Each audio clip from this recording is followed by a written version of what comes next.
All right, I'll start here. This is All About Wine, the talk show dedicated to the wine industry since 2009. Featuring winemaker, cellar master, vineyardist, and tasting expert, Ron. Basically, what we're trying to do on this program is just trying to educate people and trying to make wine less confusing and more friendly. From coast to coast and around the world. You know, we really have had some neat people on the program. I love that. Post your questions and comments during the live show on our Facebook page at www.facebook.com/allaboutwinebtr. Again, that's www.facebook.com/allaboutwinebtr. And now, All About Wine is on. Here's Ron.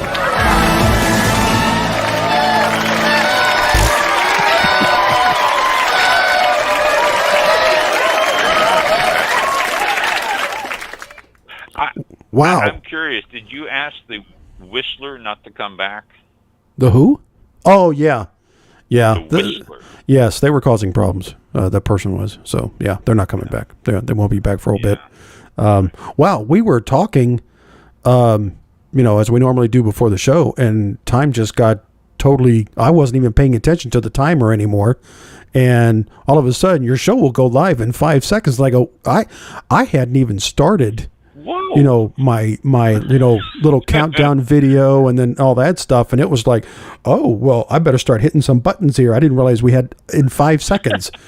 And wow, that totally caught me off guard. That was snuck up on you. It sure did. I didn't even, I usually say something too, and I didn't even notice it. I'm sitting here talking and, that was really quick not notice. paying attention to the timer. Yeah. I wasn't, we usually have more to talk. We got on late, we usually, our internal clock was off. Yeah, it was way off. Well, and their clock is, according to their, like the on-air clock in the corner, we should be off air by now. But I was just looking, and it's like on air. Your show is now overtime. Yeah, but I wasn't even paying attention. You were, we were talking back and forth, and I was just, listening, and all of a sudden, your show will go live in 5 seconds. No, it won't. No. I'm ready. Don't you hear me? Gosh.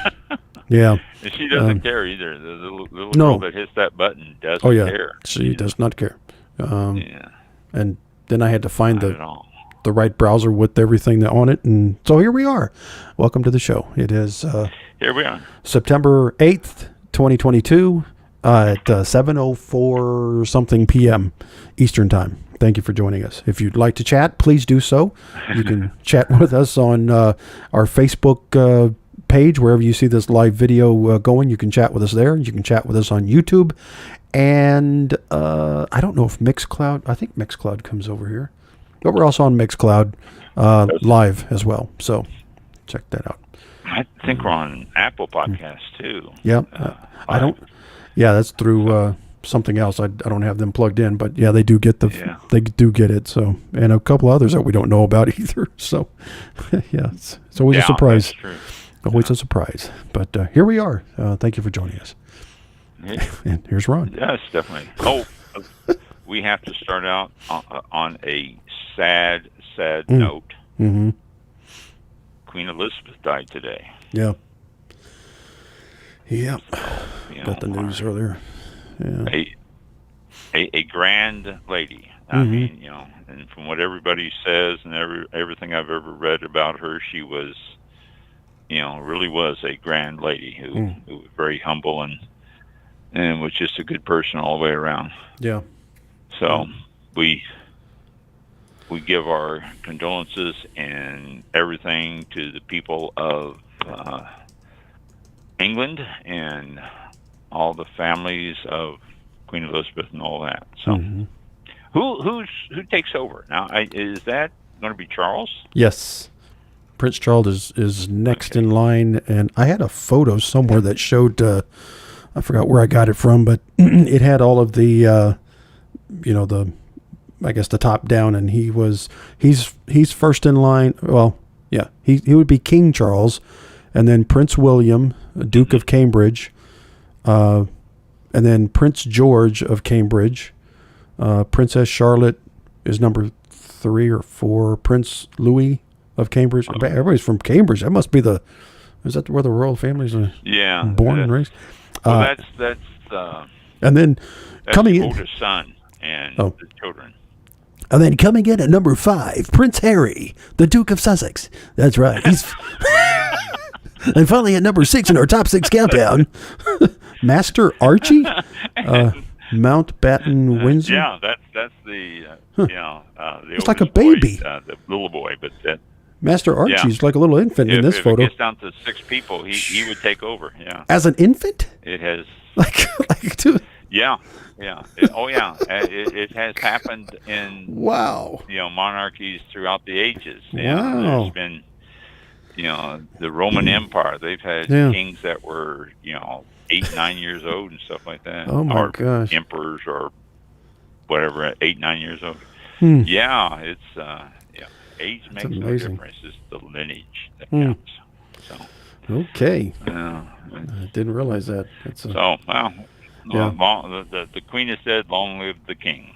Yeah, I guess that's how this thing goes. So, but our condolences to everybody over in England for the loss of your Queen.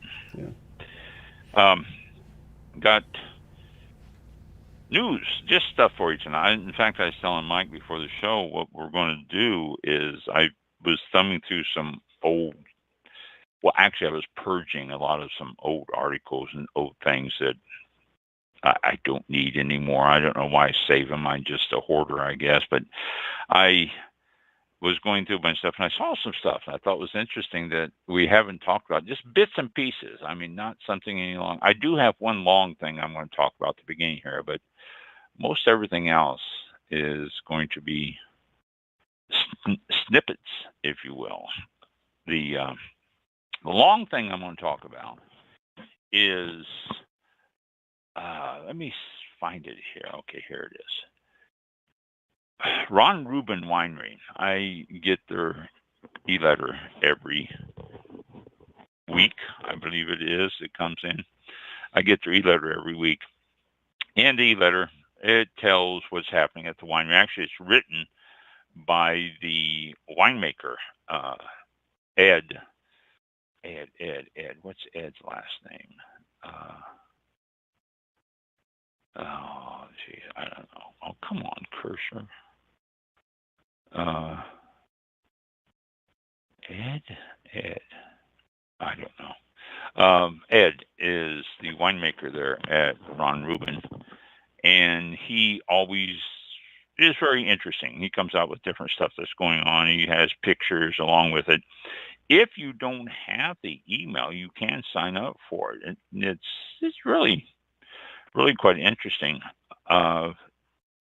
Well, this came in under orders, ORDERS, orders at ronrubinwinery.com, RONRUBIN, rubinwinery.com.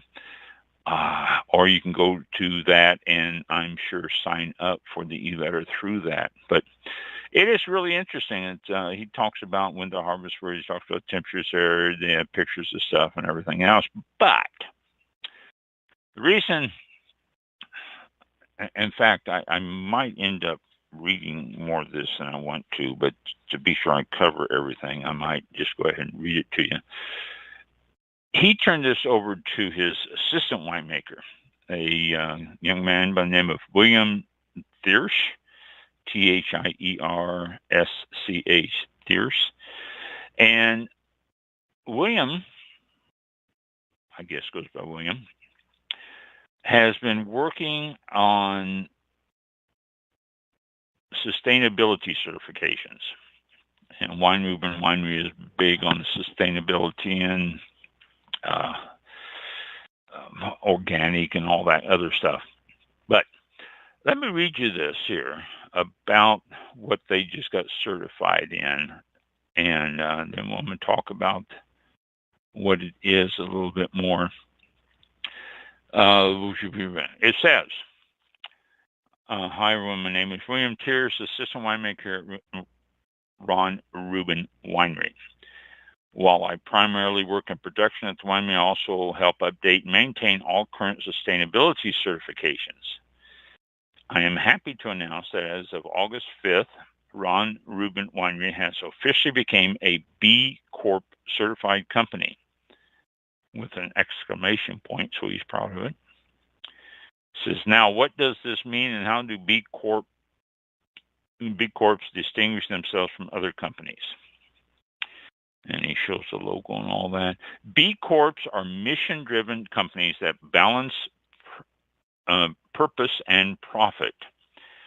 B Corps are for-profit companies that meet the highest standards of social and environmental performance, transparency, and accountability. Certified B Corps are leaders in the global movement for an inclusive, equitable, and regenerative economy.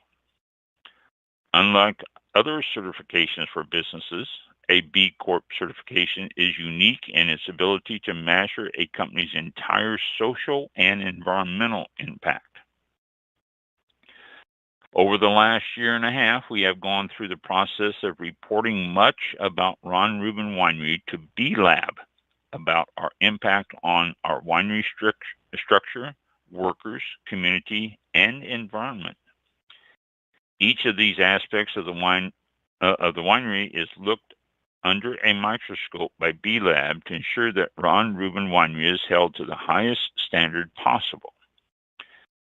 This process is called the B Impact Assessment, and it is how B Lab measures the impact of companies in each of these specific areas and assesses where we are excelling or possibly need improvement. B Lab looks at everything from ownership, stakeholders, mission statements, and financial information on the company. This is done to evaluate the ability of the company to protect their mission and formally consider all stakeholders in the decision-making process through company structure or governing documents. Next, B Lab has reviewed how the winery manages its employees and assesses how the winery approaches their financial security, health, wellness, safety, career development, and overall engagement and satisfaction. This part of the process is meant to recognize business models that are designed around benefiting the employees by treating them with respect, providing them with job security, and allowing for growth within the winery. After this, B Lab looks at how the winery impacts the community around us and how connected we are with our community. This part of the process assesses the diversity and inclusion in our workforce, and the economic impact we have on the community around us, like the use of local suppliers and employees hired from the local areas, and civil engagement, including donations made by the winery to local nonprofit organizations. And the next step in the process is measuring the impact that we have on the environment and what we are doing to reduce this impact. This section of our assessment looks at many different areas of our operation, including total energy use at our winery, along with monitoring our greenhouse gas emissions and carbon intensity, water use at the winery, along with tracking of water use and water reduction methods, the winery's recycling programs, and our pest management practices, along with the monitoring of biodiversity on the property. The best part about all this, you don't have to just take my word for it. Anyone can go into the B Corp website and look at our B Impact score to see how we impact the world around us. One of the core ideals of being a B Corp is being transparent with everyone about our business. Each year, the winery will foster the idea of continuous improvement and strive to improve our assessment score with each recertification. We will push to make our communities and environment a better place. In everything we do at our winery and beyond, we believe in caring for the planet and the people who call it home. It's a commitment that benefits our employees, our visitors, our business partners, and the community at large. B Corp. Now, Mike, you're going to have to help me on this a little bit because I was trying to think of it. What was that certification that one winery was talking about that basically did the same thing as all this? I can't remember the certification, and I was racking my brain today trying to come up with it. It wasn't SIP, was it? It might have been. It might have been SIP, yeah. What is, I forgot SIP. Let me go back down here. Sustainability and practice. Farmers dedication profit. Yeah, I was looking up SIP certification while you were talking there. I thought maybe that was it. People, planet, prosperity. That's what I was thinking. Because we had a guest talking about it. SIP. Okay, we had a guest talking about being certified and all that. So that's what I thought it was. Yeah, I think it was SIP. Since you mentioned that, and it sounds exactly like B certified. B Lab. Yeah. The same thing. So I looked up B Corporation certification, and Wikipedia I felt was the best description of what it actually is. Although there's different things on there. Harvard Business Services also has an explanation of it and all that, but Wikipedia pretty much breaks it down, I think, better than anyone else. And it says, in business, B Corporation, also known as B Lab or B Corp, is a private certification of for-profit companies. And it is distinct from the legal designation as a benefit corporation. And it says B Corp or B Lab, a global nonprofit organization. Now, the B Lab is nonprofit, but they certify. They have offices in the United States, Europe, Canada, Australia, and New Zealand, and a partnership in Latin America with Sistema, Sistema, Sistema B. To be granted and maintained certification, companies must receive a minimum score of 80 from an assessment of all the stuff that William just told us about. And it says it integrates everything that it does and all that. As of July 2022, there are 5,325 certified B corporations across 156 industries in 83 countries. And, I thought, wow, why have we not heard about this? But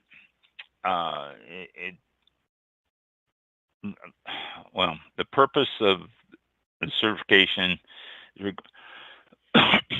is requiring companies to meet social sustainability and environmental performance standards and meet all sorts of stuff and all that. An issue in deciding to be a certified B corporation would be the administrative and legal costs a corporation will face in changing their business model in accordance to B Lab's regulations.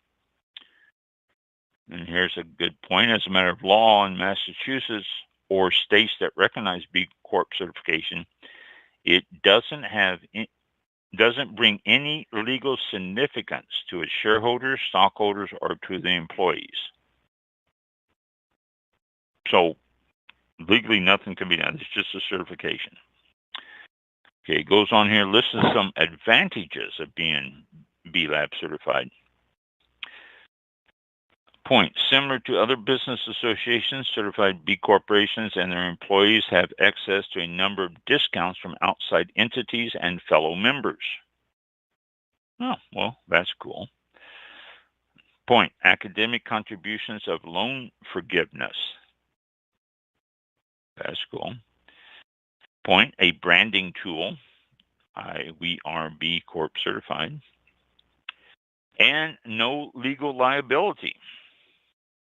If you use the B Corp notification, you're not legally liable for anything that B Corp does or anybody that's associated with it. The disadvantages they list are B Lab certification has no legal status. And another last one, in order to obtain and maintain a B Corporation certification, B Lab charges annual administrative and legal fees depending on the revenue generated by the respective companies. And since you opened up all of your books to them and you opened up everything that you do to them, they know how much you make, so they figure how much you owe them based on the revenue generated. So they know without, you're not going to say, no, I didn't make. They say, yeah, here it is, right here, right here. Oh, and the distinction from benefit corporation. Benefit corporation is a legal status conferred by state law in the U.S. B Lab certification is issued by a nonprofit organization and has no legislative framework. Point, B Lab certification is not needed to obtain benefit corporation status. And point, USA only legislation for the passage of this corporate legal status has been passed in 35 states, including Delaware, whereas B Lab certification is privately issued by an organization run by people principally issued from the business community. So, it goes on to other things in Wikipedia. Like I say, it's a pretty long article. I'm not going to go through all this, but it is excuse me. It is non-certified, non anything. I mean, it's cool to have it, but you're opening your books up to these people and all that. And I don't know, most people I don't think know about it. In February 2022, there were over 4,673 certified B Corp across the company, across the world. Industries in 155 entries in 78 countries. That was updated in February 2022. That's 6 months ago, including Canada with 78 countries, or companies, Australia, South Africa, Afghanistan, and outside the United States is Systema.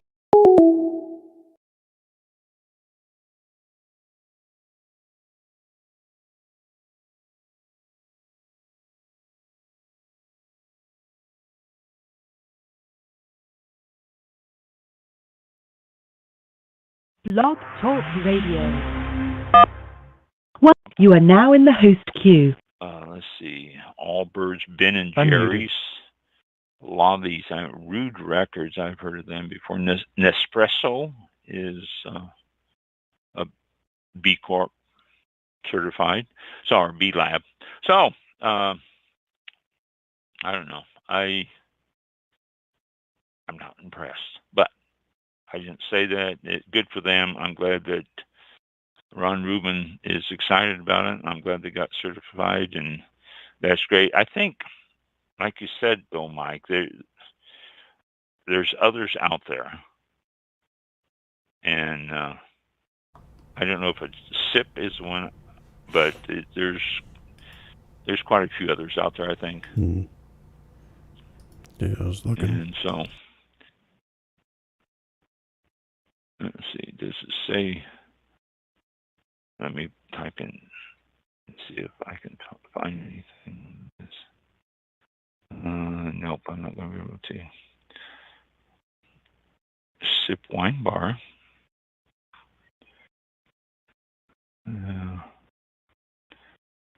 Sip certification. Let's see if we can.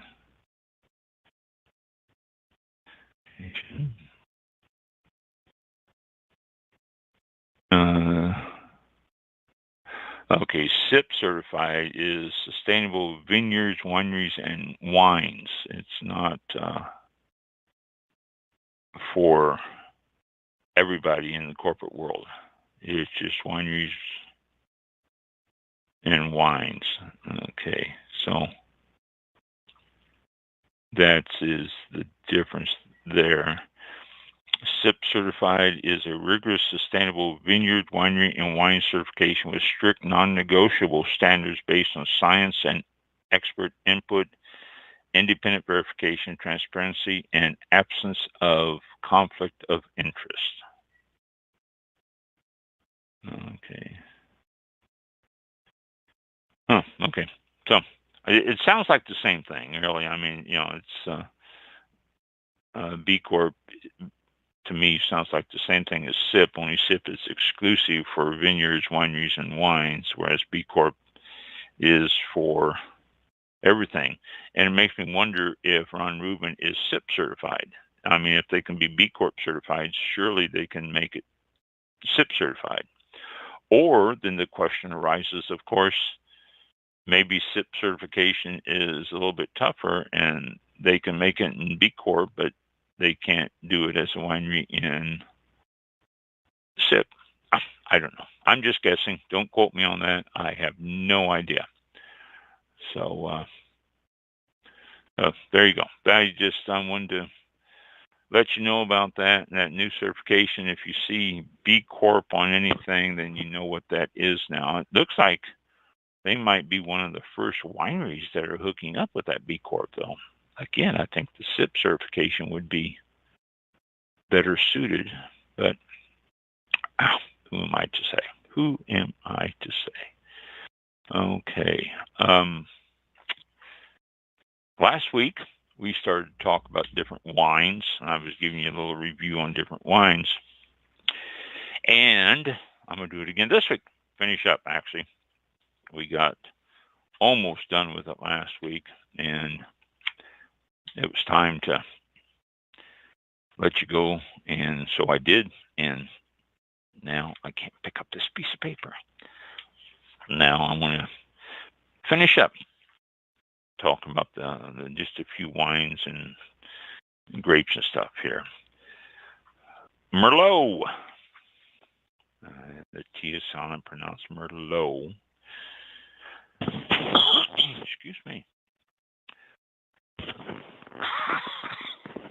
Excuse me. The word Merlot translates to little blackbird in French.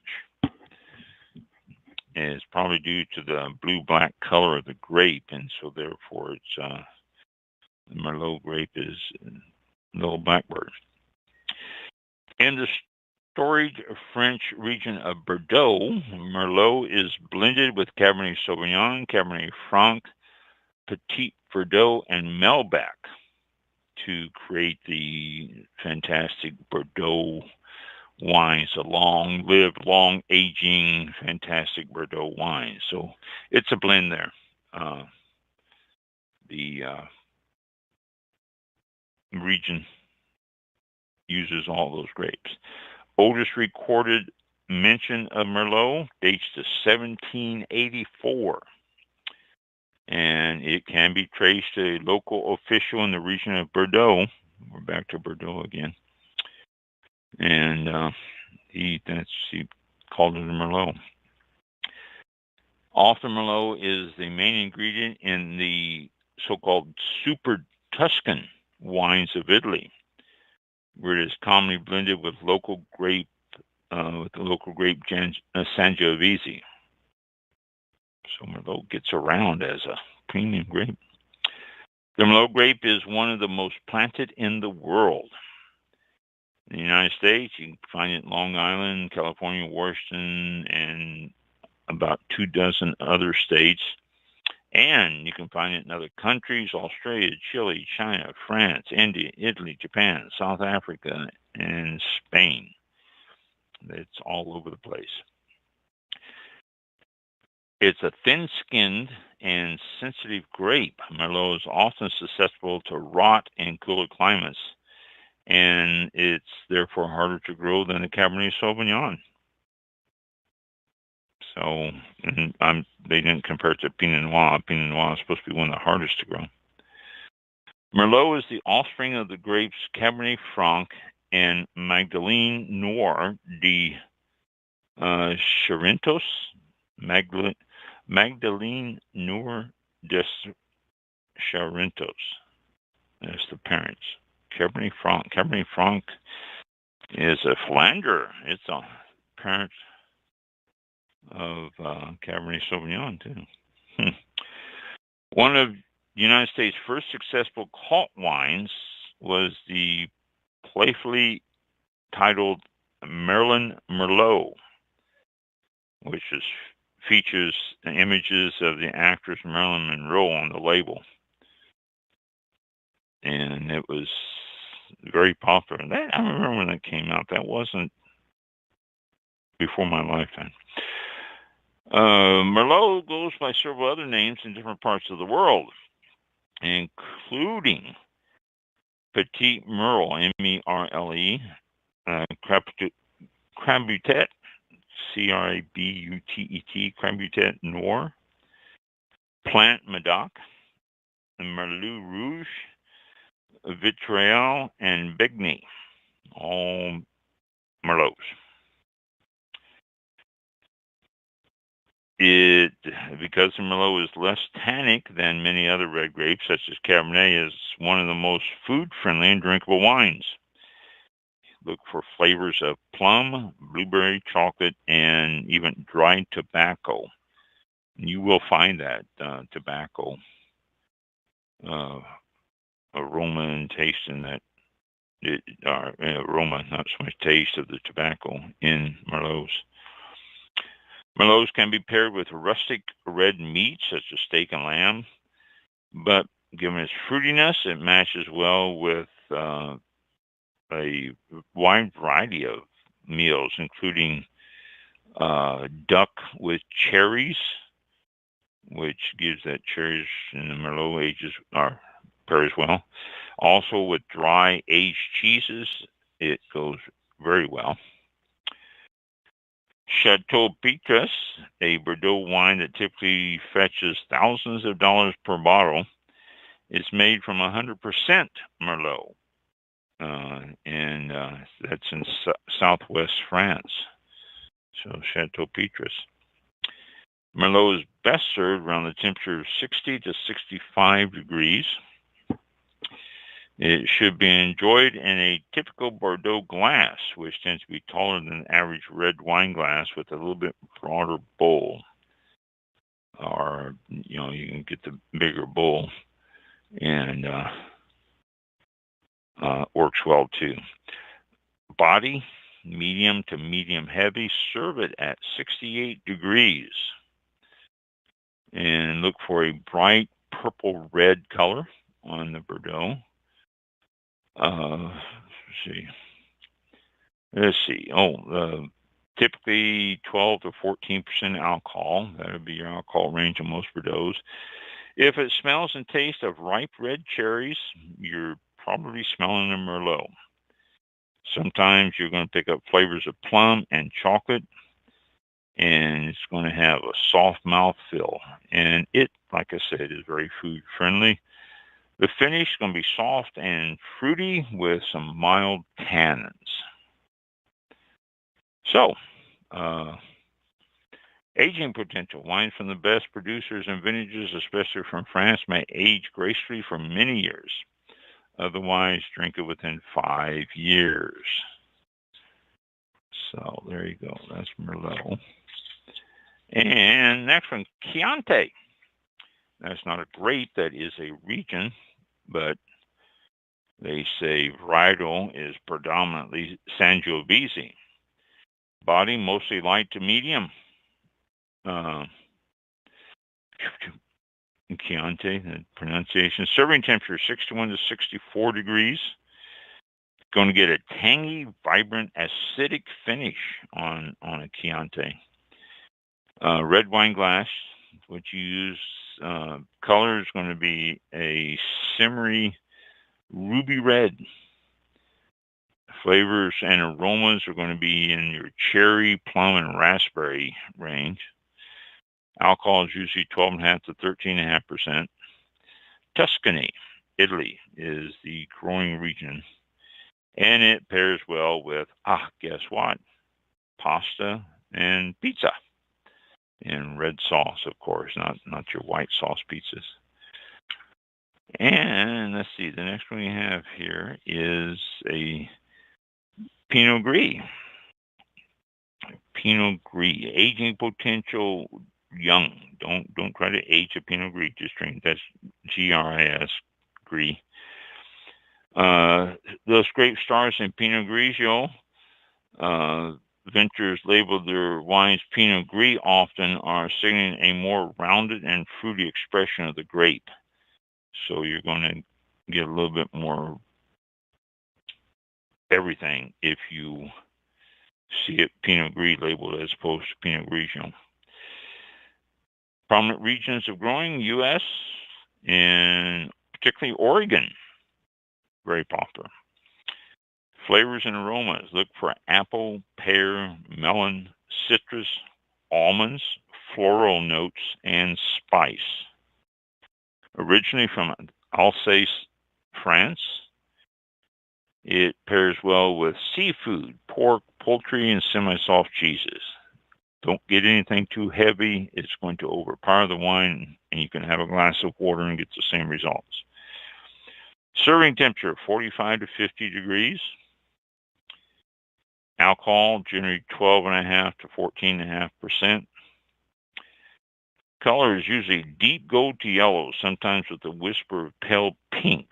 And you will see that in some of them. I've had some Pinot Gris that were medium body to full, and as they say here, lively yet graceful finish. You can make of that what you will. When you drink yourself a Pinot Gris and think, is this a lively to graceful finish? Malbec, our last one here on grapes. Malbec, M-A-L-B-E-C, is pronounced Malbec. Serve that at 60 to 65 degrees. Body, medium to full, with firm, friendly tannins. Aging potential, enjoy most Argentine Malbecs upon release. Those from Cohorst may have the greatest potential for aging. And they mentioned Argentina. Argentina makes some great Malbecs. By all means, you need to check that out if you're going to get a Malbec. Flavor and aroma, red fruit on the nose, dark fruit on the palate, with hints of chocolate earth and toasty oak. Your alcohol level is going to range between 13.5 and 14.5 typically.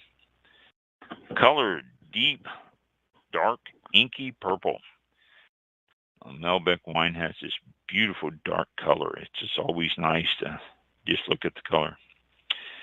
Prominent growing region, Mendoza in Argentina and Cahors in France. The finish is going to range from long and ripe to a spicy and bright finish. Bright, clean. Pull out your grilled beef, meaty stews, heavy pizzas, and burgers, and have it with your Malbec.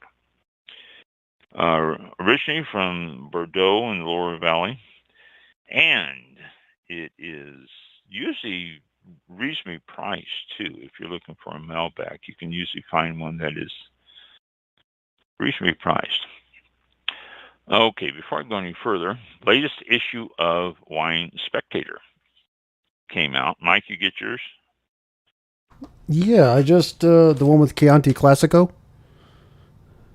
Yes. Okay, yes. I have. Yeah. I just got it. It's good issue. It was today, and I haven't looked through it yet. I just, oh wow, it's upside down on the other side. Oh, Yeah. it's dead again. Okay. Yeah, it is. They do the whiskey advocate on Yeah. one side. It fooled me too at One the beginning. page and, Yeah. and the rest is okay. Yeah, I just got it today, Yeah. and But yeah. speaking of whiskey, Whiskey Advocate Whiskey Fest is coming up in San Francisco on October 28th, in New York on November 3rd, and Las Vegas in December the 2nd. So I know you're listening to All About Wines, but if you're into whiskeys, they have a whiskey fest working its way around the country, just like a wine fest. Taste of some outstanding whiskeys they'll pour. They have almost a whole page of them here, of all sorts of different whiskeys. And let's see, a lot of names you know, a lot of names you don't know. But it's whiskeys from a lot of them from New York. Why is San Francisco? That can't be. That just seems strange. Why do they have SF in New York on that? Oh, these are the ones going to be poured at those two areas. Oh, that's what they're doing. They just list them. And if they're not being poured at Las Vegas, they have it here. But when I say whiskey, it's everything. They got rums, they got tequilas, they got Buffalo Trace was one of them at Heaven Hill. All sorts of different whiskeys here. So if you're into it, don't know cost, don't know anything, San Francisco, October 28th, New York City, November 3rd, and Las Vegas, Nevada, December the 2nd. And then the 41st annual New York Wine Experience is coming up. Now, this is always a big one, and it's always has a lot of people. But it says here, weekend reservations are sold out. This is October the 20th to the 22nd. That's the same date as the whiskey, isn't it? No, October 28th is whiskey. October 20th, 27th. If you have this in New York, then jump on a plane and fly out to San Francisco and do your whiskey the next weekend. But they have some exceptional wines that they're doing at this. Some exceptional wines. Whatever it costs, it's going to be just worth it. To be able to taste some of the wines that they're pouring. And they also have a lot of big name chefs, and they've got champagne people and all sorts of stuff. Big event. October 20th, Thursday, October 21st, Friday. General admission tickets from 8 to 10. And the registration for weekend is up. The Critics' Choice Grand Tasting is Thursday and Friday, October 20th and 21st. Over 200 wines rated at 90 plus, which is really, really good. So you need to, if you are in New York, or if you are really looking at being able to taste a lot of good wines at a fairly reasonable price, then this is a great thing to attend. You have to pace yourself, though. If you don't pace yourself, then you won't make it around to as many as you want to try. A month ago, we had on a panel of cigar smokers. They enjoyed being on the show. And in fact, I talk to them quite often, and they're always mentioning the show and how much fun it was. But the reason I bring that up is coming up in November the 11th and 12th this year, Resorts World in Las Vegas is having Big Smoke Las Vegas. And they're advertising 25 plus handmade cigars. Meet renowned cigar makers from your favorite brands. Enjoy premium spirits and beer. Attend fascinating cigar-related seminars. Smoke with your friends and other cigar lovers. So it says seminar packages, make it a cigar package weekend with a weekend or all access package. That is sold out. The Big Smoke Evenings, this can't miss event of the weekend is where you collect 25 plus handmade cigars, samples, an exciting selection of premium spirits, and if you choose the VIP, it's an extra hour of fun. That costs the VIP $450. The general admission is $350. But if you're getting 25 plus cigars, then that's you figured out $12 a cigar, something like that, for a premium cigar. That's about average. And so therefore, it's worth it. You can walk away with some great smoke. So if you're into cigars, this is a great event. You can buy tickets at LasVegasBigSmoke.com. So that's coming up. Excuse me. Also on this issue, if you get Wine Spectator, it's always full of information. I think Wine Spectator is the better of the ones out there. There's Wine Enthusiast, Wine Spectator, and Decanter. I guess Decanter is still being published. Decanter is out of England. And so as far as I know, Decanter is still being published. I haven't seen it or heard about it being advertised or anything. And usually when you subscribe to something like Wine Enthusiast, you get things from other wine magazines when you subscribe to them, and I have not seen anything from Decanter. So I don't know. Maybe they're not out there. But in this issue of Wine Spectator, there's a great article toward the back of the magazine, page 79, if you're reading along with us at home. It says The Amazing Race for Values. And it's a journey to find great bargains across the Southern Hemisphere. And this is really a good article. I was reading through this before we got on the air. And it lists Chile and wines, nothing more expensive than $20. And Argentina, again, 24 is most expensive. Most of them are cheaper than that. And oh, wait a minute. Chile's got a $27 one there. New Zealand, wines listed there. Also Australia, they got a few listed. South Africa, they've got some listed. So if you have this issue, check out that. It's a great guide to some inexpensive wines from south of the equator.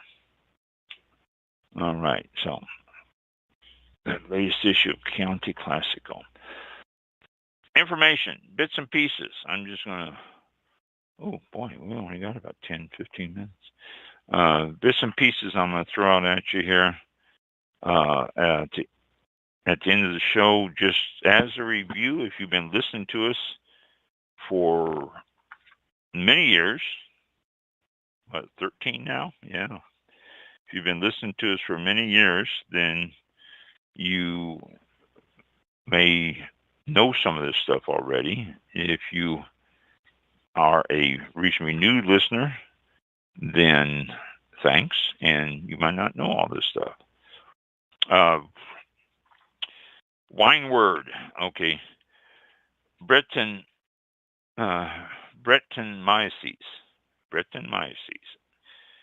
This is what's known as spoilage yeast.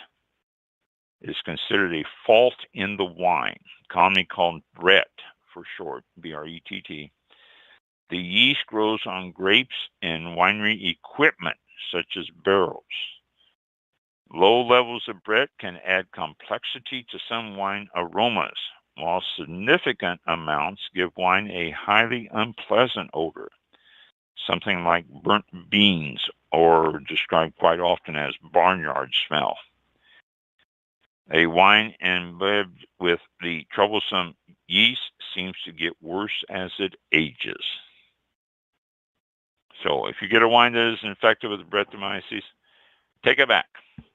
Don't hesitate. There is no reason to drink a bad wine, and 99.9% of the stores where you got it will exchange or give you your money back. I'm sure there's one or two out there that will battle with you, but they should know better. All right. Let's see. Root survival, no. Meritage. This is Meritage. It's not meritage. It's meritage, just like heritage. It's a compound of the words merit and heritage. Meritage identifies a red or white wine, usually from America, made with a blend of traditional Bordeaux grape varieties. The trademark term licensed by the Meritage Alliance stipulates that no single grape variety may make up more than 90% of the blend. Most wineries who license the term apply it only to their best wines and limit production to no more than 25,000 cases per vintage. Meritage. Meritage used to be real popular about 10 years ago, 15 years ago. You don't hear too much about it anymore. It is basically a Bordeaux blend, and instead of saying this is our Bordeaux blend, you can just say this is a Meritage. But because of the Meritage Alliance, I guess maybe there's some stipulation that they can do that. So I don't know. I'm not, like I say, I'm not seeing Meritage anymore out there as much as I used to. Okay, fermentation equations. Fermentation. Natural cultured yeast, stainless steel or oak, malolactic fermentation or not. I mean, it's just, there's all sorts of things on fermentation. I'm not going to get into it because I have covered fermentation in the past quite thoroughly. But this is something that I noticed that was really interesting. Other things that we ferment to make stuff. All right. We always think about grapes when you say ferment something and make me something to drink, and grapes usually is the first thing that comes to mind. But sugarcane molasses is fermented to make rum. Hops, barley, and cereals, say it with me, beer. Potatoes, beets, barley, wheat, or rye. Any of those is, again, say it with me, vodka. Rice is made to make sake. And then cereal grains, corn, rye, barley, is fermented to make whiskey. So grape is not the only fermentation process that we use. Old wine, old vines. You've seen this probably on Zimato more than anything, especially on Zimato. But they boost saying this is old vine. And it's like, oh, great, I do like old vines. Certain ones are really very good. But as grapevines become twisted and gnarled in their old age, they also become stingy, bearing less fruit than younger vines. The fruit they do bear, when combined with optimal harvesting and winemaking techniques, can result in compellingly concentrated and intense wines. Yes, I am reading this. While there is no industry standard as to how old the vines must be to qualify as old, many Zimato vines have been in the ground at least 50 years and some more than a century. Back before 1900. I like old vine wines. Some people say it makes no difference. I think it does. I really do. Because old vine doesn't produce as much, but what they do produce to me is of much higher quality. And I've always looked for old wine. Zinfandel is about the only old wine you see now. Most of the others you don't. The old vine doesn't produce a whole lot of grapes, and so therefore a lot of wineries don't put up with it. If it's not producing, they get them out of the ground and put in something that's going to produce. So that's one of the things that one of the reasons you don't see a lot of old vine. But Zinfandel is usually the most popular, and I do highly recommend it. You can find them just about everywhere. Look on the label, and you can see old vine advertised on a lot of wine bottles. Okay. Oh, that article is for me. That's about cheese. Okay. And let me get this. Oh, that's a test. I'm not going to give you a test because that's a hard test. Okay. Acid in grapes. All grapes have acid. It's, there's just different types of acid. Most distinctive acid in wine is tartaric acid.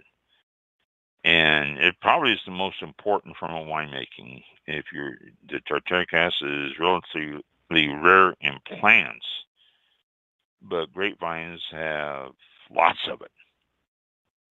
So that's a good thing. And it was discovered that's a good thing.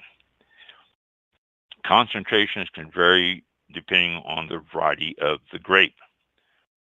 And so some of them have high acids and some low. And so the acid is responsible for the crystals that appear on some of the wines as they age. It's harmless. Don't have to worry about it. People see the crystals and, and they say, oh, this is from, you see it on the end of the cork when you pull on older wines. And I like to refer to them as wine diamonds. All they are is tartaric acid, just crystals from the acid. So the next acid, malic acid. Malic acid is tart. Green apple is a good example of malic acid. Too little, which happens in grapes in warmer climates, can make the wine appear overripe or flabby, if you can understand. And too much, usually in cooler climates, a wine can become tart. So a balance needs to be there so that you can get a good amount of acid, the malic acid. Too much malic acid gives a mouthfeel that's unpleasantly sharp. So you have to watch for that. And winemakers also encourage the development of lactic acid. It's a milder acid that is prevalent in milk products. And this is primarily done through malolactic fermentation. Hence the butteriness that you get in Chardonnays, hence the milk you find in it. It makes sense now. That's where the malolactic fermentation comes from. It develops the lactic acid, which is found in milk. It gives you the creamy, rich mouthfeel. And acetic acid is also produced during the winemaking process, but it's not stable acid, and sometimes it helps enhance wine's aroma and complexity, but too much speeds a wine's journey into being bad. They use acetic acid to make wine vinegar. Again, quick little lesson on acid. Higher acid grapes, Sangiovese and Pinot Noir, and white, Sauvignon Blanc, and Riesling. Medium acid grapes, red Cabernet Sauvignon, Malbec, and white Chardonnay, Pinot Gris, or Pinot Grigio. Low acid, red Grenache and Merlot, and white Gewürztraminer and Rosé. So a little essence on acid in your grapes.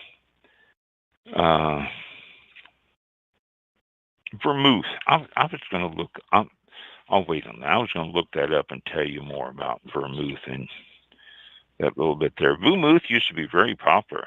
Very, very popular. A lot of people love vermouth, but you don't see it so much anymore. Fish tacos. I've never had a fish taco.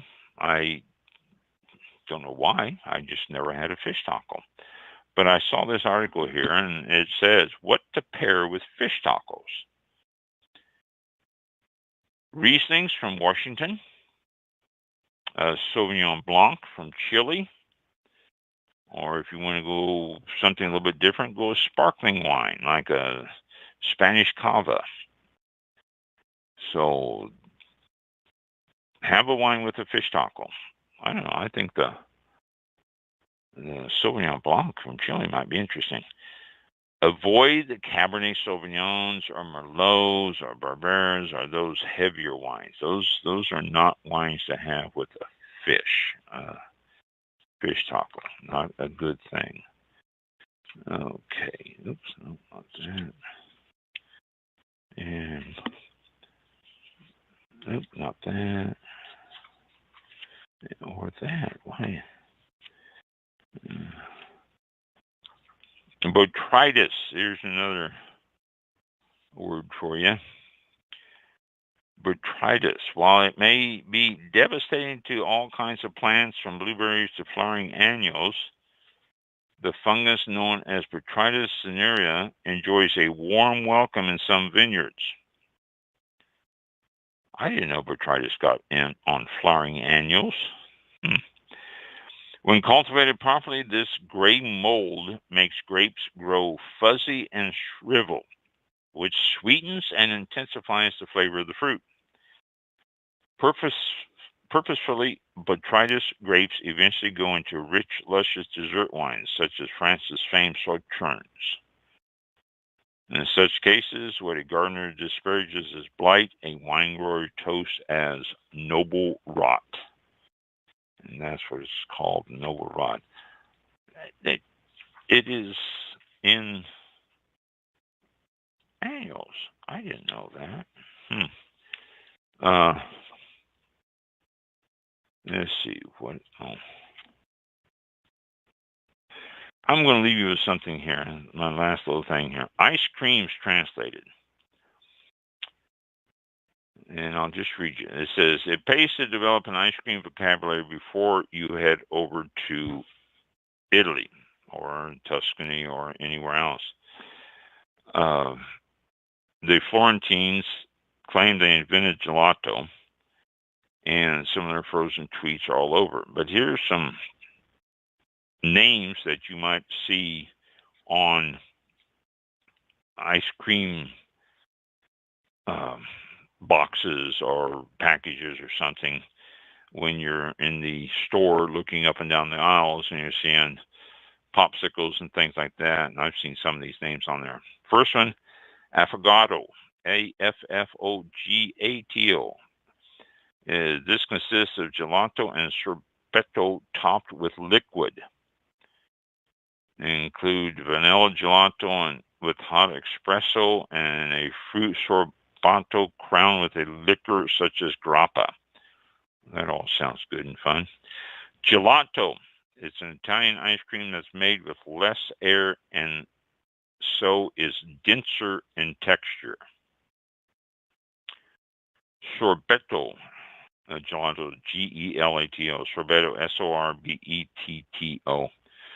Sorbetto, Italian sorbet, which rarely contains milk and often brings bright, intense fruit flavors. Granita, Granita, a refreshing concoction made by freezing water, sugar, and a flavoring such as coffee, fruit juice, or wine. Stirring the mixture at various stages of freezing results in its granular texture. You can do that at home. And semifreddo, semifreddo, semifreddo, literally means half cold. This term encompasses a variety of semi-frozen or chilled desserts made with cake, ice cream, and fruit with custard or whipped cream.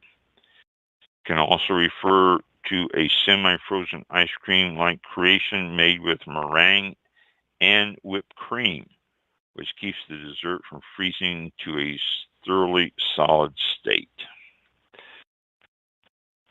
There you go. Lesson on All About Wine tonight on Italian ice cream news. Sometimes we run the gamut of different topics. Yes, we do. Yes. Interesting, though. In case anyone's I thought so. That's what I'm traveling and pick up some tips about that as well. So, yeah, very good.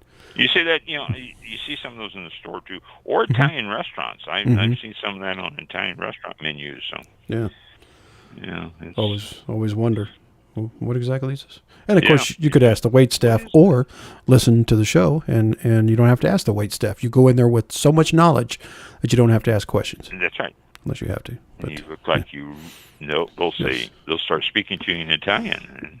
True, and then you can give them that puzzled look. There's some things we don't cover here. It's a foreign language. That dog tilted head look. Yes. Go, yeah, that's it.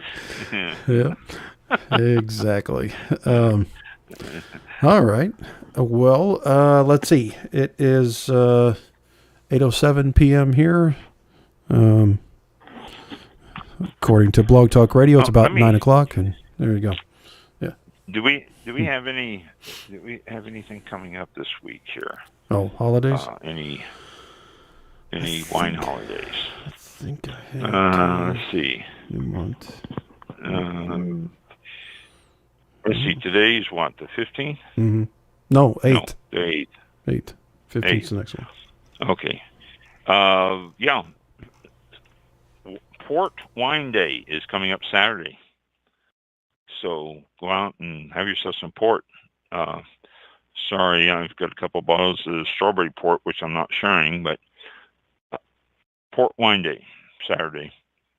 Sunday, International Grenache Day.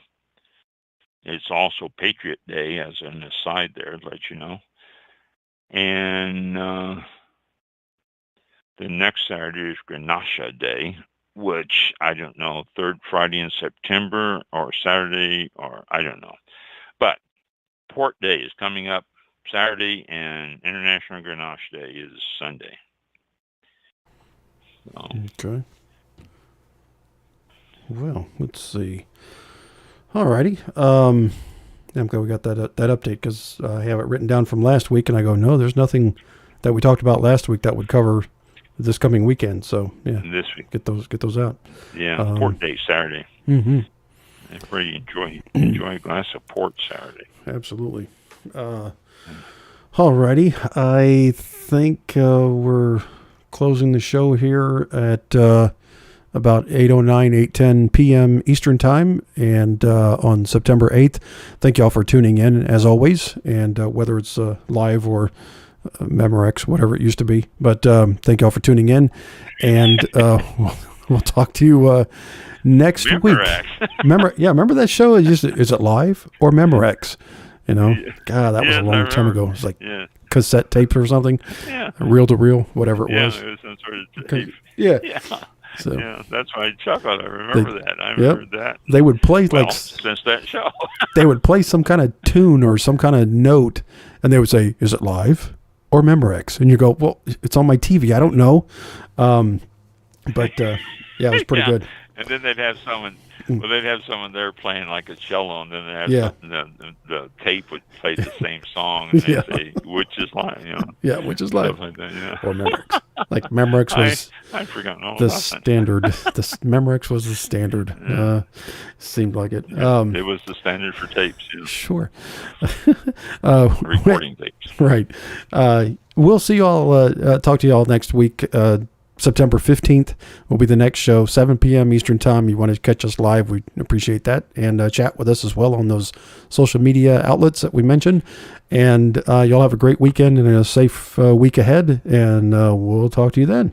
Thank you for tuning in. Thank you. Thank you for listening. Be safe. Yeah. This concludes tonight's broadcast of All About Wine with your host, Ron. For show information, links to All About Wine on Twitter and Facebook, or to be a guest on this show, visit the show website at www.allaboutwinebtr.com. Archived shows are available for download on iTunes or on our show page at blogtalkradio.com/allaboutwine. Thank you for listening. Drink responsibly, and we'll see you next time on All About Wine.